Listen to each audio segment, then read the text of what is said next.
Hello po mga kababayan, si Dante Maravillas. Dito po tayo sa podcast natin, Life with Dante M. Pag-usapan natin yung mga buhay-buhay ng mga multi-billionaires na contractors na nagpasasa mga kababayan sa pagnanakaw sa kaban ng bayan. Binigyan na mga kababayan ng kontrata. Diba? Malaking bagay na binigyan sila ng kontrata ng gobyerno. Ang masama, inaya yung kontrata.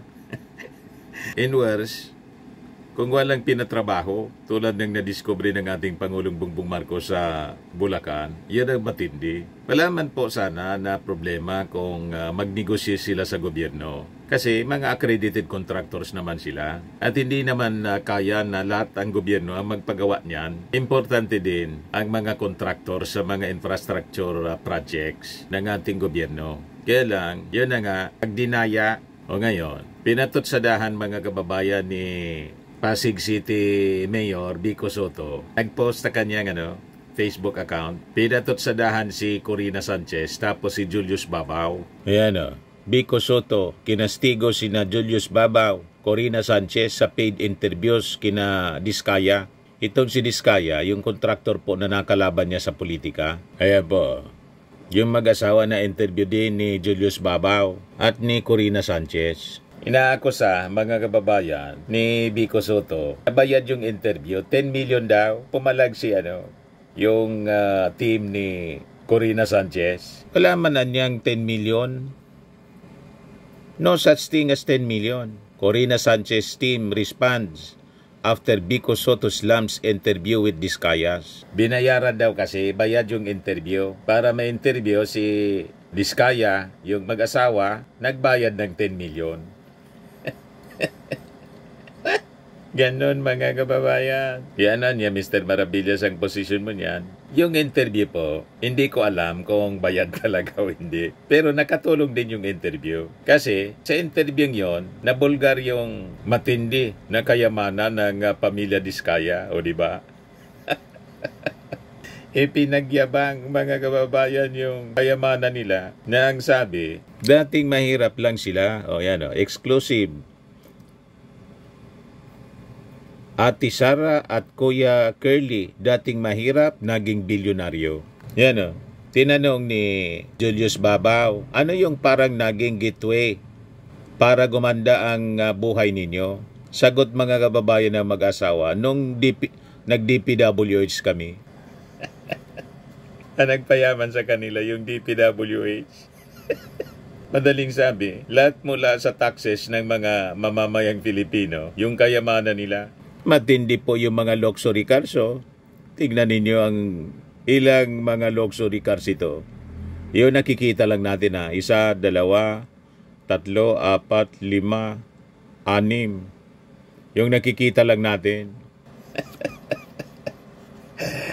You see, napakarami. So nakatulong din yung interview kasi nabulgar kung gaano kayaman at saan galing yung yaman ng pamilya Diskaya. O, di ba po? O, ito yung pag-amin, mga kababayan ng pamilya Diskaya. Ano yung naging parang gateway para gumanda ang buhay ninyo? Nag-DPWH kami. Ayan, okay. Paano yan? Nasilo sa bibig. Yung construction company, mga kababayan, mga construction companies ng pamilya Diskaya, kasama doon sa top 15 na pinangalanan ng ating Pangulong Bongbong Marcos na involved sa mga anomalies sa flood control projects sa buong bansa.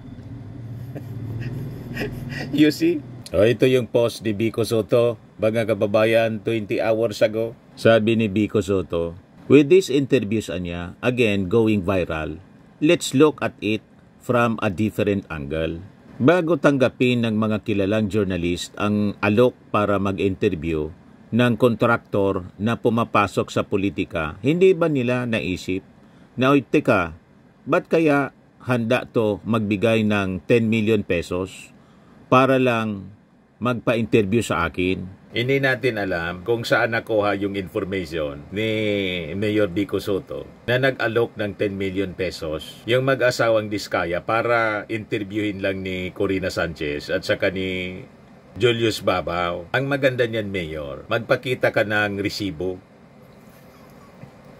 Kasi pag hindi ka magpakita ng resibo, madali yan i-deny. Kasi madali lang naman ang gumawa ng kwento. Pero niya, Mr. Maravillas, pwede ba na yung interview bayad? Pwede po, pag panahon ng eleksyon. Talagang mga paid advertisement yan, pati interview. Ina-arrange mismo. Pero that is part of the, hanap buhay ng mainstream media. Alam ko yan kasi galing ako sa mainstream media. Nung nasa mainstream pa ako, ang mga kandidato umiikot sa mga radyo, telebisyon. Nagpapa-interview sila. Ang company may policy po. Walang interview kung hindi po bayad.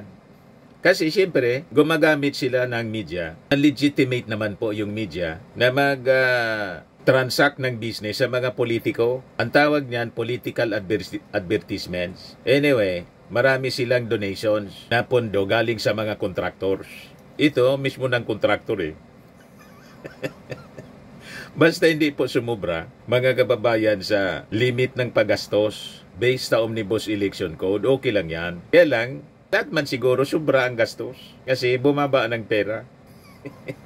Pero parte siya sa negosyo po ng mainstream media. Ang tawag niyan, paid interviews. Pero in this case, hindi ko alam kung bayad talaga. Pero malamang bayad. Kasi hindi papayag po ang mainstream media na mag-interview ng kung sinong politiko during campaign na hindi nagbabayad. Kasi that is media mal-age. Parte yan sa legal, mga kababayan na negosyo ng mainstream media. Political advertisement and interviews, may guidelines diyan po. So malamang tama ang inala na paid interviews. Pero hindi man pwede yan na questionin mga kababayan ni Vico Sotto. Kasi kahit po si Tito Sen, may mga paid advertisement sila. Parang yung lalagay ka ng billboards, papagawa ka ng mga tarpaulins. Kailangan man walang bayad yun.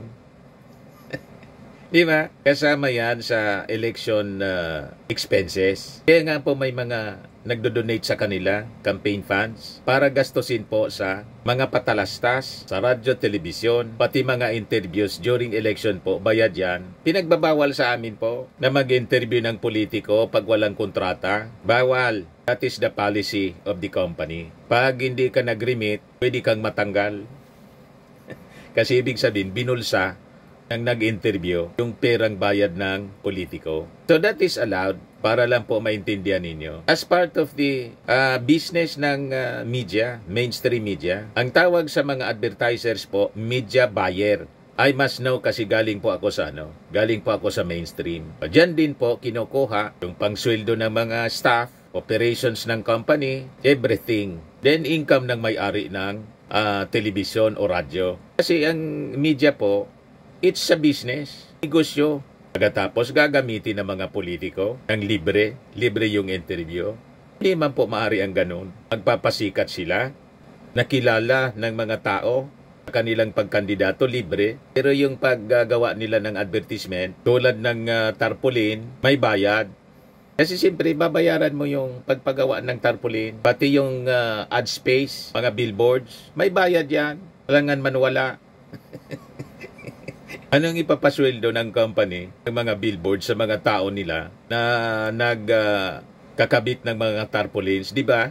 Hanap buhay po yan na legal ng mga media companies. Kaya I think, hindi ako sang-ayon dito sa patutsada ni Vico Sotto. Itanong mo kay Tito Sen kung paano nag-operate ang Itbulaga.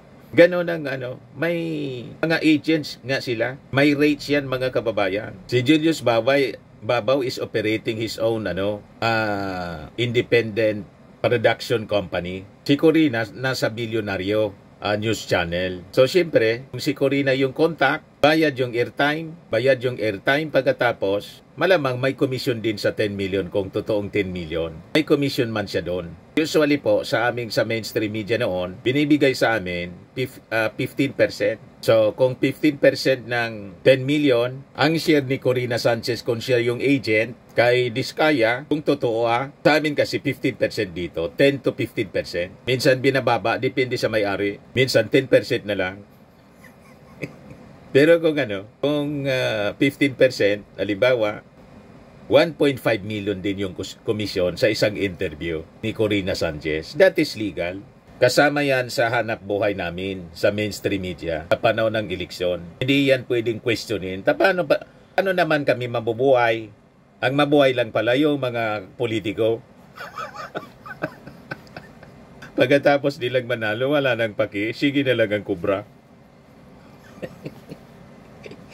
O diba? At yung mga nasa mainstream media, they are taxpayers. Nagbabayad sila ng buwis. At si Corina saka si Julius Babaw, mga celebrity sila, di ba? So, mahal ang rate. Nakita ninyo pag eleksyon, mga celebrity kinukuha ng mga politiko. Anong masama doon? Para mag-endorse during the campaign. Kasama yun sa hanap buhay nila. At alam niya ni Vico Soto, kasi yung tito niya, si Tito Sen, politiko at artista. Binabayaran talaga ang mga artista at mga media practitioners sa panahon ng eleksyon para mag-endorse. Yan kung gusto nila mag-endorse. Naintindihan na ninyo? Kaya mali itong pag-question ni Vico Soto.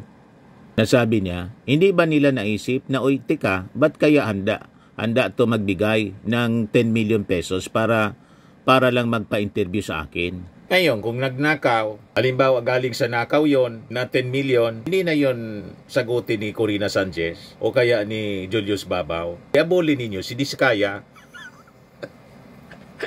Diba? Hindi man kasabwat dyan si Corina Sanchez sa si Julius Babaw sa pagnanakaw halimbawa ng mga Diskaya, pandadaya sa mga projects. Malaman sila. At yung gustong magkaso sa pamilya Diskaya, halimbawa si Vico Soto, di kaso ninyo. Ganun lang po. Hindi maalam ni Corina saka ni Julius Babaw na galing yun sa nakaw.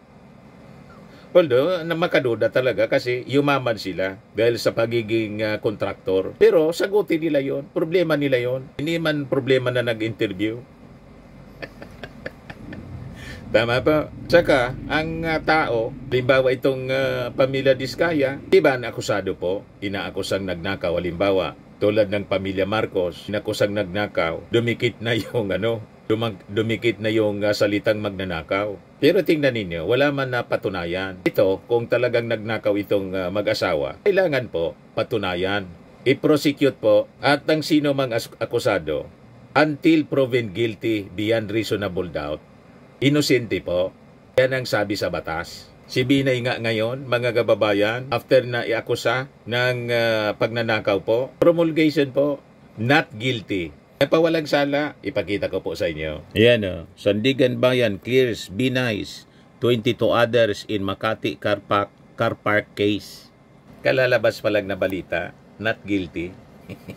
O paano yan? Hindi na patunayan na nagnakaw. So balikan natin itong akusasyon ni Vico Soto. Patunayan mo yan. Filean mo ng asunto, yung mga Diskaya, kung sangkot sa pagnanakaw sa gobyerno. Sabi ni Vico Soto sa kanyang post, I know for a fact that there are many good, honest people in media who are disappointed, if not angered at practices like this which undermine the integrity of their profession.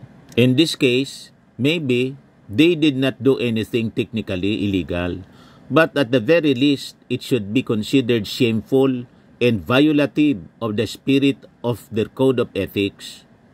Hindi man po siya violative sa Code of Ethics sa media. Kasi po, allowed po ang pag-interview at ang placement ng mga advertisement, political advertisement, sa batas po ng Commission on Election. Poll ads nga ang tawag, political ads, advertisement. At sa advertisement po, hindi lang kasama dyan, nakapackage na dyan yung mga interviews. Para ipakilala yung mga kandidato. Para makilatis na mga tao through the aid of media. Pero hindi man po pwede na walang bayad. Bakit? Paano din mabubuhay yung mga media companies, yung mga media industries? Ano insweldo kay Corina Sanchez? Ano ang insweldo ni Julius Babaw? Ang lahat ng interview sa politiko libre. Pagkatapos yung politiko, sige tanggap ng mga campaign donations tulad ni Chis Escudero. 30 million campaign donation. Tapos si Joel Villanueva, 20 million. You see? Pagkatapos, nagpapasikat sila through television and radio, libre. Paano na yung operations ng radyo at television? Anong pansweldo niyan? Anong pambayad sa kuryente? Paano yung operations ng company, media company, kung ang interview libre o kung hindi, hindi sila tatanggap ng payment galing sa mga kandidato. Kung nagnakaw yung mga kandidato na kontraktor, hindi yung problema ng media. Di ba? Panagutin ninyo yung kontraktor na nagnakaw at nagkandidatong mayor. Pero patunayan ninyo sa husgado. Kung mo ba, in-interview ni Corina Sanchez tapos ni Julius Babaw, damay na kapag nanakaw o pandadaya sa mga project sa flood control, itong si Corina at saka si Julius Babaw. Ano man kinalaman niya doon? Di ba? Very reasonable naman po. Kahit nga yung tito ninyo at yung tatay ninyo, at hindi ninyo tanungin, wala bang mga politiko na in-endorse yung Itbulaga? Alangan man in-endorse ng Itbulaga, walang bayad yung politikong in-interview o nag-appear sa programa. Di ba? Yung Itbulaga, unang-una nagbabayad ng airtime sa TV5 noon sa ABS-CBN at saka sa, di ba, milyon-milyon yung kontrata niyan. Kaya nga may marketing team. Ganon po yan, mga kababayan. May marketing team. Ako kasi noon na sa mainstream ako, kasama ako sa marketing. Komentarista ako sa radyo, pero kasama ako sa marketing team. Pag may mga politiko kukontak sa amin, bibigyan namin ng rate kasi mag-interview. O, yung interview po, bayad. Alam naman yan ng mga tao. Tapos, diretso advertisement. Bayad yan lahat. At ng interview sa radyo po, bayad sa telebisyon. Walang politikong lalabas during campaign period. Bawal yun sa amin na mag-interview. Kasi pag in-interview, walang remittance ng pera sa cashier ng company, ibig sabihin yan, binulsa ng announcer. Di ba? In-interview na, di man libre, hindi lang pumasok yung pera sa company, binulsa ng announcer o reporter. Itanong ninyo sa mga reporter. Yan po ang yan ang sistema. Kasi media is a business. Nakakita kayong media na hindi negosyo? Inquirer, nakita ninyo ang daming advertisement? Manila Bulletin, lahat yan may bayad. Ang advertisement ng mga politiko during election, ganon din sa radyo, sa telebisyon. Mali itong sinasabi ni Vico Soto. Walang violation sa Code of Ethics na sinasabi po ninyo, spirit of their Code of Ethics. Pwede silang magtago sa gray areas. Hindi naman journalism ito. More of lifestyle lang. Kailangan kasi ng sponsor. Pero wag na tayong maglokohan. They rose to national prominence as broadcast journalists, news personalities. Puunan dapat nila ang kanilang reputasyon at kredibilidad. At sa ganitong kalakaran, ito rin ang reputasyon at kredibilidad na pinahihiram nila sa mga korap kapalit ng pera. Yan . Hindi ibig sabihin po na in-interview ni Corina Sanchez at ni Julius Babaw si Diskaya, kasama na sila sa pagkurap. Ang binabayaran lang ng pamilya Diskaya kay Corina at kay Julius Babaw, kung totoong binigyan ng 10 million, tig 10 million pesos, yung interview para siya makilala at maipahayag kung ano yung mga plano. Yun man lang yun. Hindi man sila kasama doon sa kontrata, na hindi tinupad yung kontrata, kundi binulsa yung pera. Kontrata sa DPWH. Alamang kung mayroon man ang mga kasabwat, mga taga DPWH tapos congressman. Hindi doon kasama sa pandadaya si Corina at saka si Julius Babaw. Si Julius Babaw, kumbaga binayaran yung kanyang serbisyo bilang taga-media, nag-interview para makilala. Yan man lang yun. Ibig bang sabihin, pag nakasuhan ng pagnanakaw, korupsyon, yung pamilya Diskaya, kasama sa dapat na may kaso si Corina at saka si Julius Babaw, sumama sa priso? Walang ganon. Kasalanan yun ni Diskaya kung siya, pamilya Diskaya, kung sila yung nangurakot. Ano man ang pakino ni Corina, tsaka ni Julius Babaw sa pangungurakot ng pamilya Diskaya?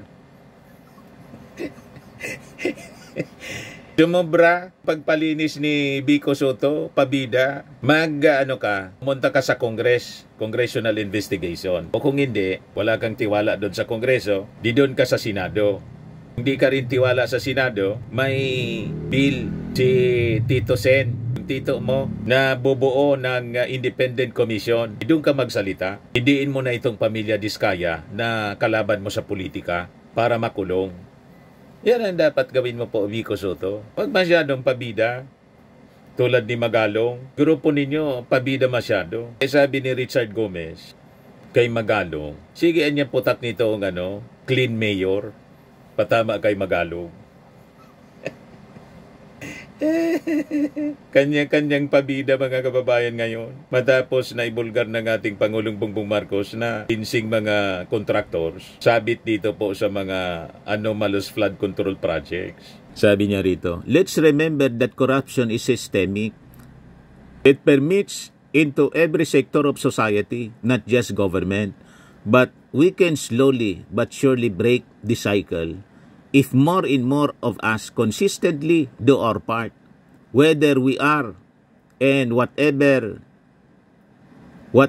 our position may be, one step at a time. Tama naman yung sinasabi po ninyo. Pero yung pag-interview ni Corina sa ni Julius Babaw, i-accuse mo na tumanggap, nalalabas ninyo suhol, 10 million pesos. Hindi ako naniniwala na suhol yun, mga kababayan, kasi ginamit yung mainstream, yung company. Hindi papayag, walang bayad yung company. Binulsa lang ni Corina. Hindi yun ma-air unless ang kalagayan ni Corina Sanchez sa Billionarios, kung black timer siya, more na dapat tumanggap siya kasi nagbabayad siya ng airtime. Tulad ni Julius Babaw. Si Julius Babay may sariling company. Hindi man yun papayag na magpapabida si Diskaya pagkatapos wala siyang payment sa interview. Ano yon? Bali. Papabida siya, magpapa-interview para makilala, tapos libre. Ano yan? Lukuan. Gamitan lang po. Walang ganun. Kahit sa Amerika, lahat ng mga interview sa panahon ng eleksyon, nagbabayad sa CNN, nagbabayad sa Fox News. Kasi kasama siya sa dapat na campaign expenses ng mga politiko. Election expenses. Tumanggap sila ng million if not billions of donation, campaign fund. Pagkatapos, pagdating sa media interview, libre. Ano yun? Pero nag-react na po yung team ni Corina. No such thing as 10 million. The producers of Rated Corina and Corina Interviews have defended their shows against Pasig City Mayor Vico Soto's criticism of journalists for giving a platform to his political rival, saying their feature on contractor couple Sara and Curly Diskaya was a straightforward rags to riches story and not a political promo. O yun naman pala po, wala mang bayad, kundi content yon, parte ng trabaho nila na mag-feature ng mga content para sa programa. Yan ang side ng team ni Corina. Pero alimbawa pa, ako assumption ko man lang, alimbawa pa, binayaran yung content as parte ng campaign. That is a legal business ng media during election campaign. Yan ang punto natin. Pero, ang sabi po ng team, purely content yon. Wala mang bayad, walang 10 million. O, depende na yan kung maniwala si Vico Soto. Kung hindi siya maniwala, di balas sa buhay niya. In a statement, executive producers Ferdy Dugay and Catherine Torres Lulu stressed that the programs take pride in their standards in storytelling and production, and that Sanchez has earned her place in the industry for very sturdy reasons. They explained that interviews are chosen based on public interest, with a strict prohibition on bashing, criticizing, or slandering personalities. Most episodes, they said, are lifestyle or human interest pieces. In the case of the Sara and Curly Diskaya interview, the rags to riches life story is their story to tell. It is a success story, the statement read. Should there have been anything untrue about what they claimed after airing last year, it was and is up to the accuser to point this out, and we will air it if verified and merits attention. Whatever the subjects say or show to the public, we let our audience form their own opinions.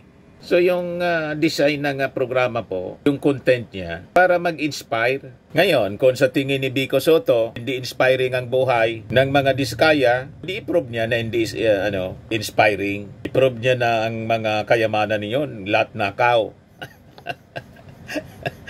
Di ba? Para masaya siya. Pero in so far as yung producer, wala mang masamang hangarin, kundi mag-feature ng mga kwento na sa tingin nila would inspire people kung paano naabot yung tugatog ng tagumpay. O ngayon, kung halimbawa may problema yung pagkamal nila ng kayamanan, ibang istorya naman yun. Di ba? The producers added that the idea to feature the Discayas came from the production team, not Sanchez. In that at the time of the taping, there were no pending issues against the couple. Sanchez, they said, only learned on the day of recording that Sara Diskaya was planning to run for mayor. They also noted that the shows have previously featured many public figures, including Soto's relatives, Senator Tito Soto, Vice Mayor Gian Soto, MTRCB Chairperson Lala Soto, as well as Vice Mayor Dodot Jaworski. The Diskaya interview, they said, aired in November 2024 and January 2025, months before the campaign period. And like all other candidate features, has since been taken down from official sites. Ang gustong mangyari siguro ni Vico Soto, yung sila lang na mga Soto ang interview ni Corina. Di ba? Galit siya kasi umaban sa kanya bilang mayor. Lahat naman po may karapatan na kumandidato. Di ba po? O ngayon, natalo nga si Diskaya, ano pang problema ninyo? Kung may problema kayo doon sa kayamanan na paniwala siguro ninyo ninakaw, i-prove ninyo sa husgado para masatisfy po kayo. Di ba? Pero kung idamay ninyo yung nag-interview man lang, dinamay ninyo sa galit ninyo sa pamilya Diskaya. Di ba? On the matter of sponsorships, the producers acknowledge that some segments are paid, but clarified these are declared with the knowledge of the station management. Tama po. Net 25 issues, unofficial receipts to paying clients.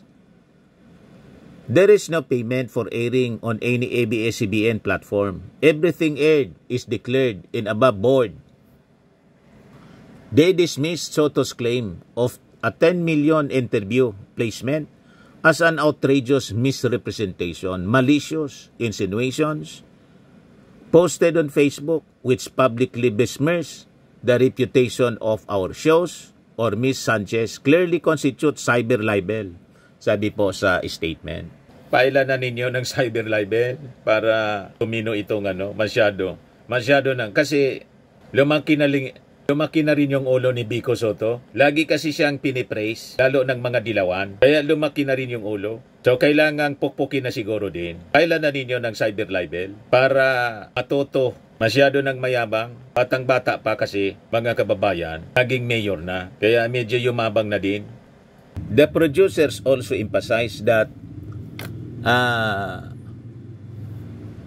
the Diskayas are not authorized to use the video for campaign purposes, calling the interview benign. The malignancy niya may be in your interpretation.